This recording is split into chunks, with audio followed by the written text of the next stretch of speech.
आज हम लोग चंद्रधर शर्मा गुलेरी जी की कहानी उसने कहा था की समीक्षा करेंगे तथा उसके पात्रों और उद्देश्यों को भी समझेंगे।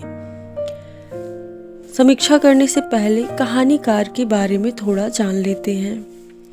चंद्रधर शर्मा गुलेरी प्रेमचंद पूर्व युग के विशिष्ट कहानीकार हैं।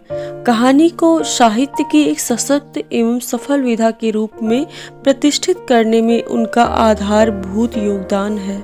गुलेरी जी ने कुछ कहानियां लिखी जिनमें प्रमुख है सुखमय जीवन, बुद्धू का कांटा और उसने कहा था प्रेमचंद पूर्व हिंदी कहानी की चरम उपलब्धि है।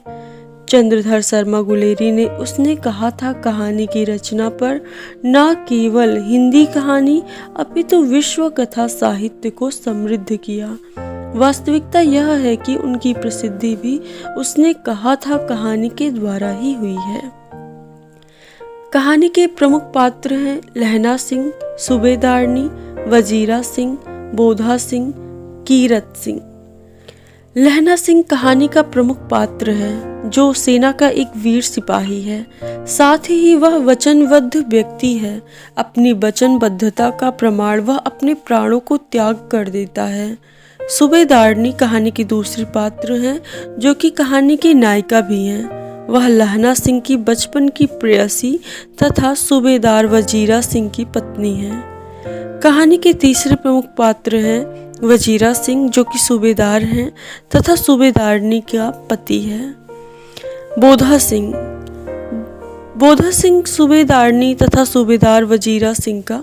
कहानी का चौथा पात्र बोधा सिंह जो कि सूबेदारनी तथा सूबेदार वजीरा सिंह का बेटा है। कहानी के अन्य पात्र में कीरत सिंह जो कि लहना सिंह का ही मित्र है। उसने कहा था कहानी के आरंभ में अमृतसर के चौक की एक दुकान पर 12 वर्ष का एक लड़का और 8 वर्ष की लड़की अकस्मात मिलते हैं। दोनों एक दूसरे से परिचित होने के बाद लड़का जो कि लहना सिंह है वो लड़की से रोज पूछता है कि क्या तेरी सगाई हो गई है। वह रोज धत कहकर दौड़ जाती है। उसके एक पक्षीय प्रेम को दर्शाने के बाद कहानी 25 साल के बाद शुरू होती है। इससे कहानी और अधिक रोचक बन जाती है।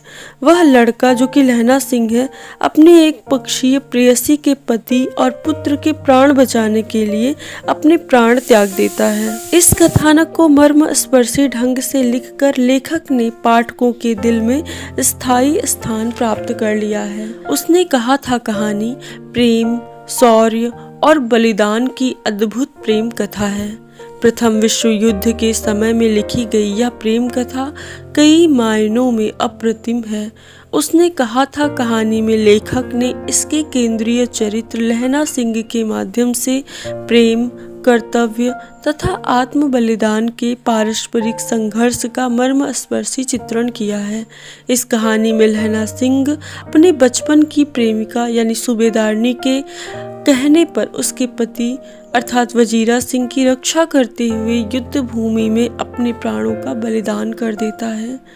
बालपन की यह प्रीति इतनी अगाध विश्वास लिए हुए है कि 25 वर्षों के अंतराल के पश्चात भी प्रेमिका को यह विश्वास है कि यदि अपने उस प्रेमी से जिसने बचपन में कई बार अपने प्राणों को संकट में डालकर उसकी जान बचाई है, यदि आंचल पसार कर कुछ मांगेगी तो वह अवश्य मिलेगा।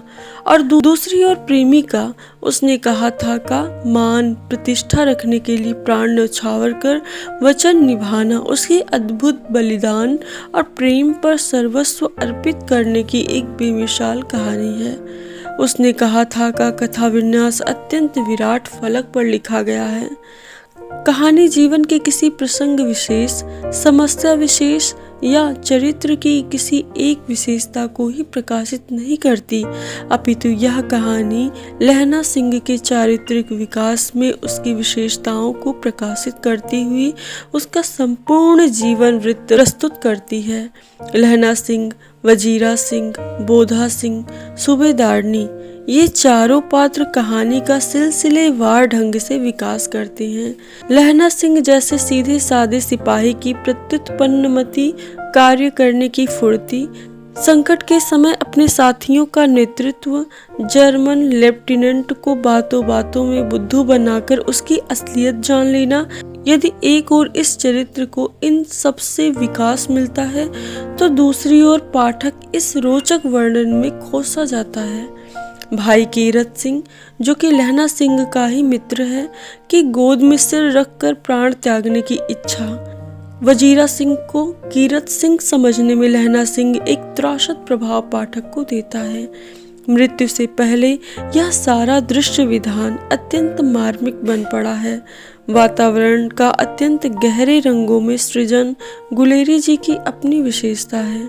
कहानी का प्रारंभ अमृतसर की भीड़ भरी सड़कों और गहमा गहमी से होता है। युद्ध के मोर्चों पर खाली पड़े फौजी घर, युद्ध के पैतरे, इन सबके चित्र अंकित करता हुआ कहानीकार इस स्वाभाविक रूप से वातावरण की सृष्टि करता है कि वह हमारी चेतना संवेदना का ही अंग बन जाता है। कहानी पंजाब की गली और बाजार से शुरू होता है, इसीलिए कहानी में पंजाबी शब्द अधिक मिलते हैं। कान पकना, राह खूना, अंधे की उपाधि पाना, मत्था टेकना आदि मुहावरों का प्रयोग किया गया है। रोजमर्रा की बोलचाल के शब्दों, वाक्यांशों और वाक्यों तथा लोकगीत की कड़ियों का भी प्रयोग कहानी को एक नया रूप देता है, जिससे आगे की कहानी, भाषा और शैली का मार्ग भी प्रशस्त होता है। अंततः कहा जा सकता है कि उसने कहा था कहानी का हिंदी कहानी के इतिहास में विशिष्ट स्थान है। उसने कहा था कहानी हिंदी एवं भारतीय भाषाओं की ही नहीं अपितु विश्व कहानी साहित्य की अमूल्य धरोहर है। हम आशा करते हैं कि आपको चंद्रधर शर्मा गुलेरी जी की कहानी उसने कहा था कि यह समीक्षा समझ में आ गई होगी। धन्यवाद।